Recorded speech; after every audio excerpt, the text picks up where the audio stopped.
Bonjour, bienvenue à tous dans l'émission Au cœur des sciences consacrée à l'actualité scientifique dans le Pacifique. Chaque mois, on vous emmènera sur le terrain aux côtés des chercheurs ou dans leur laboratoire, comme ici à l'Institut Pasteur, pour vous faire découvrir la Nouvelle-Calédonie à travers les sciences. Aujourd'hui, on va vous parler de la lutte contre la dengue, un sujet qui nous préoccupe tous avec l'épidémie en cours. Plus d'1 millier de cas confirmés depuis le début de l'année et plusieurs personnes sont mortes. Il n'existe pas de vaccin disponible contre la dengue. Donc la meilleure lutte, c'est celle contre les moustiques qui transmettent le virus. Vous avez vu les services sanitaires à pied d'œuvre ces derniers jours, mais il est très difficile de contrôler ces populations de moustiques, en particulier parce qu'elles sont résistantes aux insecticides. Dans les laboratoires, les chercheurs travaillent aussi pour trouver des solutions, des techniques de lutte qui soient efficaces contre les moustiques et sans danger pour les autres êtres vivants. C'est de ces recherches dont on va vous parler aujourd'hui. Maintenant, je vais retrouver mon invité.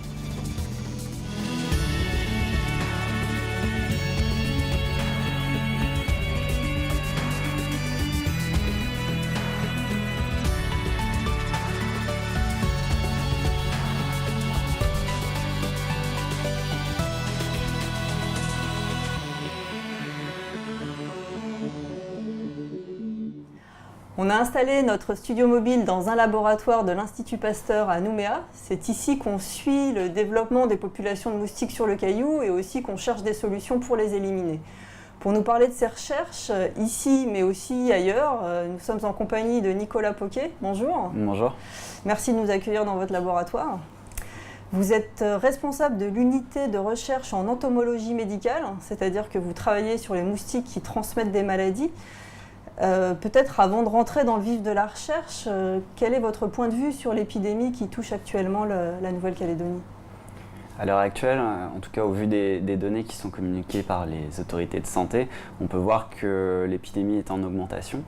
Et donc il reste une période assez importante sur les mois qui viennent où l'épidémie risque d'augmenter encore. Et du côté des moustiques ? Alors, est-ce qu'il y en a beaucoup ? Est-ce qu'on arrive à aller ? Du côté des moustiques, pour l'instant, on observait sur les derniers mois effectivement une augmentation des densités de moustiques. Les gens peuvent s'en rendre compte.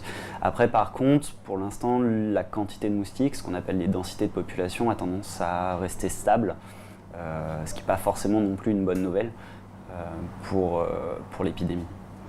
D'accord. Peut-être on peut rappeler que la dengue touche 400 millions de personnes dans le monde chaque année et que 50 000 personnes en meurent. Donc c'est une maladie répandue, grave. Est-ce que la recherche sur la dengue vous paraît à la hauteur des enjeux sanitaires ? Oui, elle me paraît à la hauteur. C'est-à-dire qu'il y a quand même un grand nombre d'axes de recherche qui sont développés dans le monde sur cette maladie. Des axes sur le vaccin, bien sûr, qui est problématique puisqu'il y a quand même 4 virus différents. Quand on parle de dengue, on parle de 4 virus de dengue. Et donc puis, il faudra trouver 4 vaccins différents. Il faudrait surtout trouver un vaccin qui protège contre les 4 virus. Et ça, c'est compliqué. Et puis après, il y a tous les axes de recherche. Lorsqu'on n'a pas de vaccin, en fait, on essaye de lutter contre le moustique. Et il y a un grand nombre d'axes de recherche sur ces problématiques-là pour lutter soit contre le moustique, soit contre le virus chez le moustique. Il y a donc une vingtaine de moustiques en Nouvelle-Calédonie. Un seul transmet la dengue, de son petit nom latin Aedes aegypti. Comment on lutte contre ce moustique en Nouvelle-Calédonie aujourd'hui ? Alors le plus important, en fait, c'est de lutter avant l'épidémie, c'est d'essayer de diminuer la densité.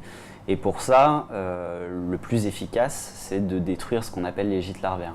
Il faut savoir que cette espèce est une espèce qui est inféodée à l'homme, qu'on retrouve peu, voire quasiment pas en fait en milieu naturel, et qui va vraiment se développer dans les villes, dans des petites collections d'eau qu'on va garder, ou des gîtes un peu plus gros, ou des réserves d'eau.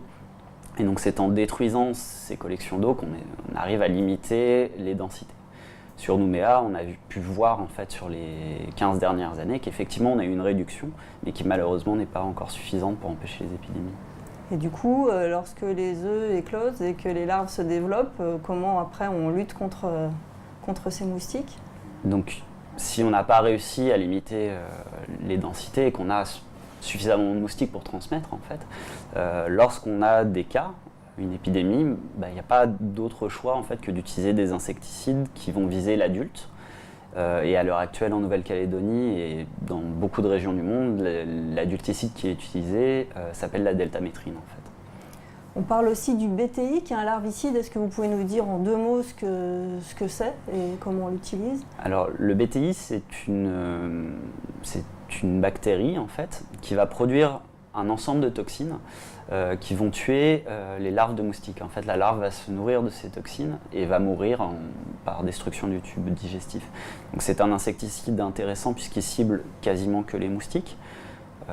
Quelques autres diptères, mais surtout les moustiques. Le problème, c'est qu'il tue les larves. Donc, c'est intéressant en amont, mais ça ne permet pas forcément de réduire la transmission immédiatement. C'est un outil à utiliser en plus des adulticides. Donc, finalement, contre les moustiques adultes, aujourd'hui, le seul insecticide disponible, c'est la deltamétrine. On sait qu'il y a quelques années, il y avait encore du malathion. Pourquoi il était interdit ? Alors, il n'a pas été interdit, en fait. Il a été retiré suite à un reclassement en fait, de cette molécule par l'OMS, qui le considérait comme cancérogène probable.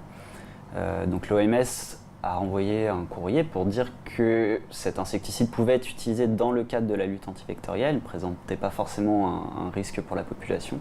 Mais à l'heure actuelle, il n'a pas été remis en utilisation en Nouvelle-Calédonie. Le malathion a été interdit parce qu'il a été toxique. La deltamétrine est aussi toxique. C'est prouvé en particulier pour des organismes aquatiques. Quelle est cette forme de toxicité ? Alors la deltamétrine et le malathion également, ce sont des insecticides qui sont des neurotoxiques. Donc qui vont atteindre le système nerveux des insectes, puisque c'est ce qu'on recherche, mais le système nerveux des insectes n'est pas très éloigné de celui des poissons ou des mammifères. Ce qu'il faut voir, c'est que ces insecticides sont utilisés dans le cadre de la lutte antivectorielle à des doses très faibles, puisqu'on cherche surtout à tuer des insectes.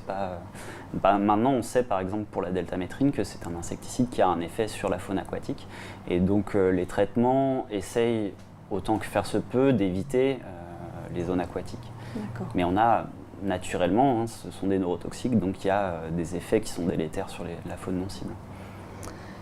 Donc il y a cette question de la toxicité, mais il y a un autre problème, c'est la question de la résistance. Donc en utilisant un seul insecticide, le développement des résistances a été assez important, c'est ça ? Est-ce que effectivement, comment a évolué la résistance des moustiques ces dernières années à la deltamétrine ?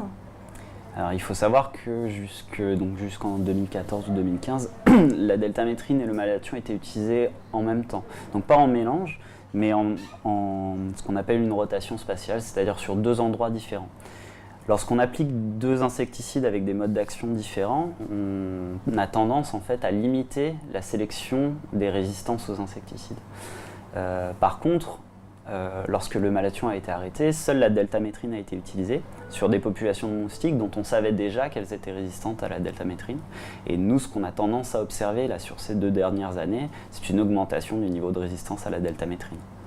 Oui, on va tout de suite voir ça dans un petit reportage qu'on a tourné dans ce laboratoire il y a quelques jours, où on a suivi les tests qui ont été faits sur des moustiques pour comprendre ces phénomènes de résistance.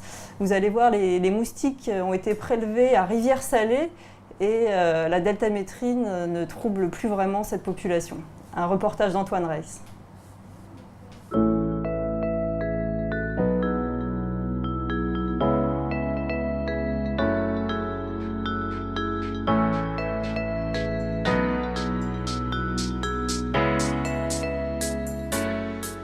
Pour la première étape du projet Réagir, on travaille principalement sur 4 souches.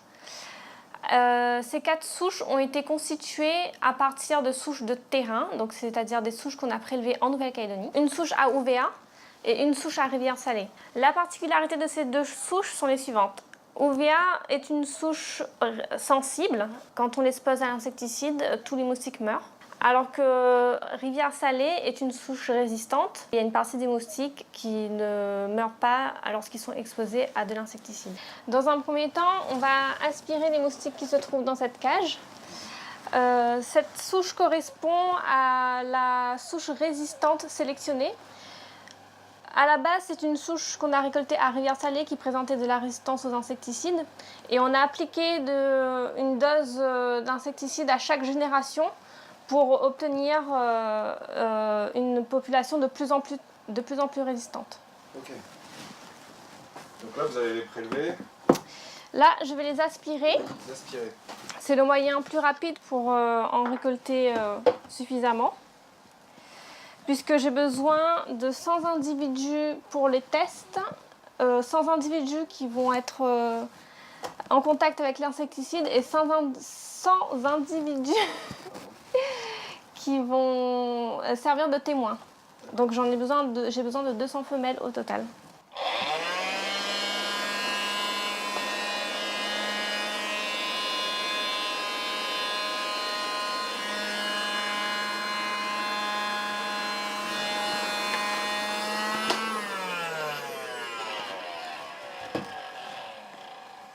Bon, là je pense qu'on en a assez. Là, je vais récupérer de la glace pour pouvoir endormir les moustiques que je viens d'aspirer dans le but de séparer le mâle des femelles.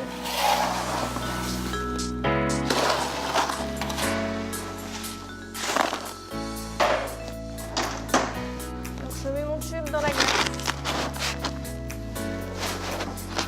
pendant 5 à 10 minutes, le temps que le froid endorme les moustiques.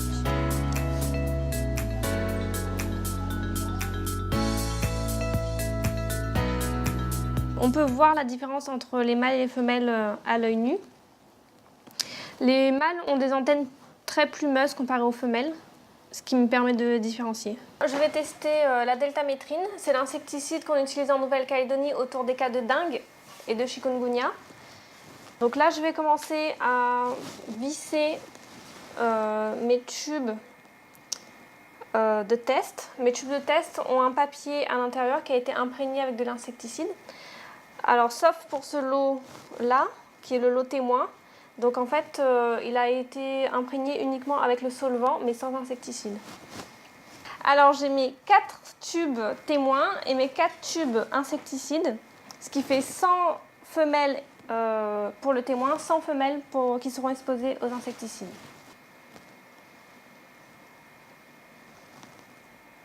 Donc là, je vais compter le nombre de morts qu'il y a dans chaque tube. Donc dans le premier tube, j'ai compté 6 morts. Donc il y a 6 morts dans ce tube-là au bout de 24 heures. Et du coup, je vais compter ça pour tous les tubes pour obtenir un chiffre sur 100 individus.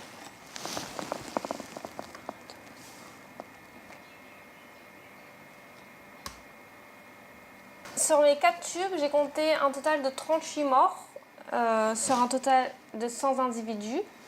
Donc, ce qui fait à peu près 38% de mortalité. Cette souche, elle est très résistante. Donc, je vais prendre ces résultats et je vais aller les analyser et les comparer aux résultats des autres souches pour voir un petit peu comment la résistance a évolué. Nicolas Poquet, vous avez donc les résultats sur cette génération. Quelles sont les conclusions que vous pouvez tirer de ce travail ? Alors sur la souche résistante qui avait été échantillonnée il y a à peu près 1 an à Rivière-Salée, donc à Nouméa, on l'a élevée en fait sur cette génération sans insecticide et on s'attendait potentiellement à un recul de la résistance et en fait pour l'instant, en tout cas sur les premiers résultats qu'on observe, il y a effectivement un léger recul mais on garde en fait un niveau de résistance relativement important même après cette génération. D'accord, donc ça c'est une mauvaise nouvelle puisque ça veut dire que les moustiques restent résistants de génération en génération même si on n'utilise plus cet insecticide et donc c'est difficile de retrouver des populations qui vont devenir sensibles aux insecticides. C'est effectivement compliqué, en tout cas pour les résistances à la deltamétrine. On sait sur d'autres insecticides que la résistance va avoir tendance à diminuer plus vite, mais en tout cas sur la deltamétrine et au vu de nos résultats, elle ne diminue pas très très vite. Donc on attend encore les résultats de laboratoires en fait en France qui vont regarder les gènes qui permettent de soutenir cette résistance. Peut-être avant d'aller là-dessus, juste une génération de moustiques, il faut combien de temps ? C'est quoi ? Alors en gros, une génération de moustiques, c'est à peu près 1 mois. Puisqu'on va avoir entre 7 et 14 jours pour le développement larvaire. On a 7 jours pour la larve, quelques jours pour la nymphe, donc c'est l'état intermédiaire avant l'adulte. Puis ensuite, l'adulte doit avoir facilement 5 jours avant de pouvoir prendre un repas de sang, fabriquer ses œufs et les pondre. Donc on est à peu près sur 3 semaines, 1 mois par génération. D'accord, donc en une année, on a beaucoup de générations de moustiques. Donc je ne sais pas, par exemple, pendant une épidémie où on doit traiter plus régulièrement, on voit des phénomènes de résistance qui peuvent se développer du coup beaucoup plus rapidement. Alors les moustiques, il faut savoir qu'une femelle moustique va pondre entre 50 et 100 œufs à chaque fois qu'elle va prendre un repas de sang sur toute sa durée de vie adulte. Il faut savoir qu'elle prend un repas de sang tous les 3 à 5 jours. Donc effectivement, ça fait une masse d'individus extrêmement important, et si un de ces individus ou quelques-uns de ces individus ont une résistance, ont un gène de résistance, il y a de fortes chances que ce gène soit sélectionné si on est en phase épidémique et que les insecticides sont utilisés. D'accord, donc ça c'est une mauvaise nouvelle. Est-ce que vous avez une bonne nouvelle dans vos recherches Alors sur cette étude, on a une forme de bonne nouvelle, effectivement, c'est-à-dire qu'on s'intéressait à savoir si des échanges entre des moustiques sensibles et des moustiques résistants permettraient de limiter un peu la résistance. Ça paraît assez logique, hein, puisque si on a des gènes résistants et des gènes sensibles qu'on mélange... Sensibles, ça veut dire qu'ils vont être sensibles à l'insecticide, donc être tués par l'insecticide, c'est ça? C'est ça. C'est à l'inverse de la résistance où une partie des moustiques va survivre à un traitement insecticide et donc pourra transmettre des virus comme celui de la dengue. Donc là, à l'heure actuelle, en tout cas, ce qu'on observe, c'est que lorsqu'on a des échanges entre des moustiques sensibles et résistants, on va avoir un retour à une population sensible, à des moustiques sensibles, mais de façon très rapide. Peut-être un peu plus rapide que ce à quoi on s'attendait au départ. D'accord, donc si on croise, donc il y a les moustiques de Rivière-Salée qui sont très résistants, si on va chercher des moustiques ailleurs en Nouvelle-Calédonie qui sont sensibles et qu'on vient les croiser avec ceux de Rivière-Salée, on peut baisser la résistance. Est-ce que c'est des choses qui sont possibles de déplacer des populations de moustiques pour baisser des niveaux de résistance ou pas? Alors ce n'est pas des choses qu'on envisage en termes de lutte antivectorielle, déjà parce que ce serait compliqué et puis en plus parce que l'avantage, le gain en fait est faible. On garde des moustiques qui sont potentiellement vecteurs. Par contre, c'est des choses qui nous intéressent dans le cadre d'un arrêt des traitements, par exemple, ou après une phase épidémique où il y a une période où il n'y a pas de traitement. Ce qui nous intéresse, c'est de comprendre ce qui va se passer justement lorsqu'il y a des échanges entre populations sensibles et résistantes, quoi. Malheureusement, Nouméa est un peu enclavé, hein, et donc ces échanges-là se font vraiment à la marge. D'accord, c'est pas facile d'avoir des moustiques sensibles qui viennent s'installer à Nouméa. Est-ce que vous allez conduire d'autres recherches, peut-être trouver d'autres molécules, d'autres insecticides? Est-ce que vous pouvez nous en parler? Alors dans le cadre de ce projet, c'est un projet qui réunit plusieurs instituts, hein, donc la même chose que ce que nous faisons ici est fait en Guyane, où les niveaux de résistance à la deltamétrine sont beaucoup plus importants. Et donc ces deux études sont faites également avec l'Institut de recherche pour le développement de Montpellier et le CNRS de Grenoble. Et donc une partie de ces études va concerner l'étude des gènes de résistance, hein, dans nos souches, et puis une autre partie concerne plutôt l'identification de nouvelles molécules, entre guillemets, qui pourraient être utilisées contre Aedes aegypti. Et ces nouvelles molécules, on les trouve où? Parce que ça a l'air d'être effectivement compliqué. Vous disiez qu'il n'y avait qu'un seul insecticide qui était autorisé ici en Nouvelle-Calédonie. Comment on... Alors, il y a un seul insecticide utilisé en lutte antivectorielle en Calédonie, effectivement, c'est la deltamétrine. Dans beaucoup de régions du monde, et notamment en Europe et dans les pays liés, hein, ou en France, c'est de la deltamétrine qui est utilisée en lutte antivectorielle.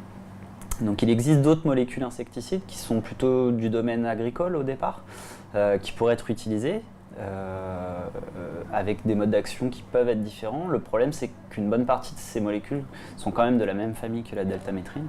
Finalement, parce qu'en agriculture aussi, il y a des développements, des phénomènes de résistance. Est-ce que finalement un insecticide est voué à devenir obsolète au bout de quelques années d'utilisation? Alors pas forcément en fait, hein. On a l'exemple par exemple du BTI qui est un mélange de toxines et donc développer une résistance pour le moustique à l'ensemble de ces toxines, c'est très compliqué. Donc pour l'instant il y a quelques résistances au BTI, hein, mais elles sont peu fréquentes. Et après l'autre option c'est quand même d'utiliser les insecticides de façon conjointe pour limiter l'apparition de la résistance.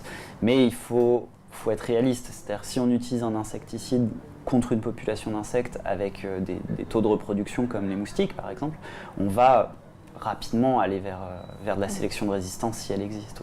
Du coup, on se pose une question, puisqu'on utilise des répulsifs, est-ce qu'il y a également des phénomènes de résistance aux répulsifs qu'on utilise tous les jours pour se protéger contre les moustiques? Alors les répulsifs n'ont pas du tout la même façon d'agir en fait.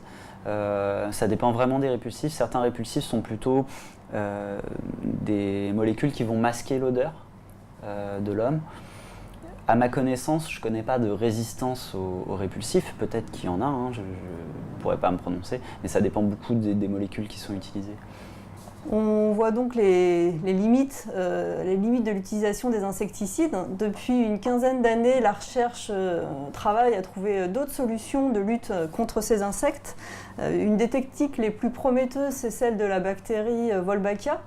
C'est une bactérie qui est présente naturellement chez les insectes, hein, chez les papillons, chez la mouche des fruits. Et les scientifiques montrent qu'elle arrive à stopper le développement du virus dans le moustique. On va voir maintenant comment on peut infecter rapidement une population de moustiques grâce à un petit film sur les recherches faites à l'université de Monash en Australie. Voilà comment Wolbachia s'impose d'une génération à l'autre. Si un insecte mâle est porteur de Wolbachia et qu'il rencontre une femelle qui n'est pas porteuse, alors les œufs qu'elle porte n'écloront pas. Si une femelle a Wolbachia et que le mâle ne l'a pas, elle portera un nombre normal d'œufs et ils écloront tous et porteront tous Wolbachia. Si deux insectes qui portent Wolbachia se rencontrent, les œufs écloront et ils porteront tous Wolbachia. Au fil des générations, le nombre d'individus portant Wolbachia va augmenter rapidement jusqu'à ce que tous les insectes d'une même population soient porteurs de la bactérie. Nous voulions voir si nous pouvions utiliser Wolbachia pour stopper la transmission de la dengue. Pour faire cela, nous devions d'abord implanter Wolbachia dans le moustique pour que la bactérie se développe et se transmette de génération en génération. En utilisant une aiguille microscopique, nous avons prélevé Wolbachia sur la mouche des fruits et nous l'avons injecté directement dans les œufs du moustique Aedes aegypti. Nous avons fait des milliers et des milliers de tentatives et finalement, cela a fonctionné. Ensuite, nous avons pris le moustique porteur de Wolbachia et nous l'avons infecté avec la dengue. Nous avons trouvé quelque chose de vraiment intéressant. Le virus ne se développe pas bien dans le moustique et s'il ne se développe pas, il ne peut pas se transmettre aux humains. L'étape suivante était de construire de grandes cages dans le nord de l'Australie que nous avons remplies de moustiques locaux. Nous avons ensuite introduit des moustiques porteurs de Wolbachia pour voir si la bactérie se transmettait à la population des cages et cela a fonctionné. Nous voulions ensuite tester la méthode dans une zone touchée par la dengue. Mais avant cela, le gouvernement devait examiner la sécurité de notre méthode et approuver nos tests. Ensuite, nous devions aussi obtenir le soutien et l'accord des communautés locales afin de relâcher des moustiques porteurs de Wolbachia. Avec ces deux accords, nous avons commencé notre premier test en plein air, en Australie, en 2011. Les moustiques porteurs de Wolbachia étaient relâchés une fois par semaine, pendant 10 semaines. En quelques mois, presque 100% des moustiques étaient porteurs de Wolbachia et des années plus tard, ils sont toujours porteurs de cette bactérie. On est de retour dans le laboratoire de l'Institut Pasteur. Le film qu'on vient de voir nous montrait des recherches en Australie, mais les essais se multiplient dans plusieurs pays. La revue The Scientist a publié en janvier dernier un article qui montre que des projets de lâcher de différents moustiques sont prévus au Vietnam, en Colombie, en Chine, aux États-Unis et bientôt en Nouvelle-Calédonie. Est-ce qu'effectivement Wolbachia va être testé ici prochainement ? Alors on en discute effectivement, hein. On en discute avec l'université de Monash, hein, dont vous avez montré le film, et puis avec la mairie de Nouméa et la direction des affaires sanitaires et sociales de Nouvelle-Calédonie, dans l'idée de pouvoir mettre en place ce système, au moins sur Nouméa pour l'instant. Il faut savoir que pour l'instant on parle de projet, hein, qu'on n'est pas encore sur une mise en place, et que c'est quelque chose qui demande non seulement une certaine phase de préparation au laboratoire pour générer des souches de moustiques calédoniens porteurs de la bactérie, et puis ça nécessite aussi l'acceptation de la population avant de pouvoir initier des lâchers. Et s'il se fait, est-ce que les tests faits en Australie permettent de penser que l'utilisation de Wolbachia en Nouvelle-Calédonie sera efficace ? Alors à l'heure actuelle, effectivement, l'utilisation de Wolbachia chez Aedes aegypti pour lutter contre les virus, pour limiter la réplication des virus au sein des moustiques. C'est une des techniques une des nouvelles techniques de lutte antivectorielle qui a l'air la plus efficace en fait. Et les résultats de l'équipe australienne de Monash sur le terrain en tout cas sont très prometteurs. Dans les zones de lâcher, on n'observe pas de transmission locale en fait du virus de la dengue. Et donc concrètement, on va prendre des moustiques australiens et on va les croiser en laboratoire, enfin si ça se fait, avec des moustiques calédoniens et on lâchera ces moustiques sur le territoire. Oui, avec un certain nombre d'étapes, parce qu'il faut quand même vérifier que ces moustiques calédoniens porteurs de Wolbachia vont bien limiter la réplication non seulement de la dengue, mais aussi d'autres virus. Cette technique développée donc, par l'équipe australienne, il y a différentes études en cours qui ont montré notamment que ça limitait également la réplication du virus du Zika. Et pour la dengue justement, parce qu'il y a plusieurs virus de la dengue, est-ce que Wolbachia bloque le développement des quatre souches, des 4 types de virus, on le sait? À l'heure actuelle, en fait, au vu des études qui ont été faites au laboratoire, oui. Alors pas forcément au même niveau, mais à des niveaux suffisants pour bloquer la transmission. Alors peut-être pour préciser, puisque depuis le début de cette émission, on parle de lutte antivectorielle, il faut rappeler ce que c'est qu'une lutte antivectorielle. Alors la lutte antivectorielle, en fait, c'est le terme qu'on utilise pour désigner l'ensemble des actions qui vont être mises en place pour lutter contre un vecteur. Donc Aedes aegypti, c'est un vecteur du virus de la dengue, du virus du chikungunya ou du Zika. Et toutes les actions qu'on va pouvoir mettre en place pour lutter contre ce vecteur vont être regroupées sous une appellation qu'on appelle la lutte antivectorielle. Qui va comprendre les insecticides certes, mais aussi la destruction des gîtes larvaires par la population, les actions de mobilisation sociale, de communication, ce genre de choses. Et est-ce qu'il y a d'autres méthodes de lutte? Alors, je ne sais pas, est-ce que l'utilisation de prédateurs, ou est-ce qu'il y a des modes de lutte qu'on pourrait dire plus écologiques qui existent, auxquels les gens peuvent avoir recours en plus de la destruction des gîtes larvaires? Est-ce qu'il y a d'autres choses à conseiller pour... Le mode de lutte le plus écologique, c'est la destruction des gîtes larvaires. Faut être clair, c'est ce qu'il y a de plus simple et de plus efficace. Après, à l'heure actuelle, la majorité des organismes de lutte antivectorielle vont vers ce qu'on appelle de la lutte intégrée, c'est-à-dire l'utilisation d'outils multiples qui permettent de diminuer les densités de vecteurs. Wolbachia, par exemple, pourrait très bien s'insérer dans une démarche de lutte intégrée. C'est-à-dire continuer les messages sanitaires, utiliser des insecticides vraiment en cas d'épidémie et de danger où il faut réduire au maximum les populations de moustiques, lâcher Wolbachia dans la nature, c'est pas un outil miracle, c'est pas un outil qui va remplacer l'ensemble des stratégies, d'autant plus qu'il ne faut pas oublier non plus que la Calédonie est dans une zone où il existe de très nombreuses autres espèces de vecteurs et qui pourraient arriver sur le territoire. Les gens connaissent Aedes albopictus, le fameux moustique tigre. Il ne faut pas oublier qu'il est présent dans le Pacifique. Il y a d'autres moustiques Le moustique tigre n'existe pas ici, mais il pourrait arriver... Il n'est pas présent en Nouvelle-Calédonie, mais il est présent dans le Pacifique. Il y a un autre moustique qui lui ressemble énormément, qui s'appelle Aedes polynesiensis, et qui est présent en Polynésie française, par exemple, et dans une bonne partie du Pacifique aussi.